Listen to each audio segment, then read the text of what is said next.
बड'फा उपेन्द्रनाथ ब्रह्मखौ जोङो गोथार हिसाबै जोङो मानियो आरो गोथार हिसाबै मानिनांगोन आरो सोरबाया बेखौ गावनि बेनिफिटनि थाखाय जुदि इउज खालामदोंब्ला बियो माने महापाप जागोन आरो बेखौ जेन रावबो खालामा बियो जायखिजाया माने पारपासावनो बियो मिस इउज जानो नाङा बियो मोजांनि थाखाय इउज जानांगोन जों आपिल खालामो दुलाराय बर' फरायसा आफादनिफ्राय आरो बर' माहारिनि जानानै मानो होनोबा बिथाङा जोंनि इसोर बिथाङा जोंनि बिफा बिथाङा जोंनि लामा दिन्थिगिरि बिथाङा जोंनि माने सोरां बेखायनो बिथांखौ जोङो खुनु पयटे जोंनि सेल्फिश मोनसे इन्ट्रेस्टआव जेन माने रावबो बेबहार खालामा आङो दिनै बिथांनि थैनाय सानजों लोब्बा लाखिनानै आङो बयखौबो आङो आपिल खालामो गोजोन्थों।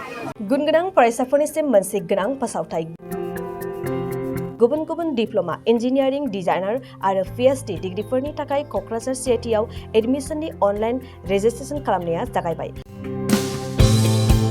गुबुन गुबुन आयदानि डिप्ल'माजों लोगोसे bachelor of technology bachelor of design master of technology master of design आरो डक्टर अफ फिल'सफिनि डिग्री खालामनो हागोन। मे दाननि 15 खालारावनो अनलाइन रेजिस्ट्रेशनआ थुंगेगोन। जुन दाननि 8 खालाराव एडमिशननि एन्ट्रेन्स आनजाद लानाय जागोन आरो जुन दाननि 25 खालाराव PhDनि एन्ट्रेन्स आनजादखौ लागोन। अनलाइन रेजिस्ट्रेशनखौ नोंथांमोना दिनैनिफ्रायनो www.admission.cit.ac.in आव खालामनो हागोन। आबुं मिन्थिनो थाखाय 7086187124 जानबुं अनजिमायाव जगाजग खालामनो हागोन।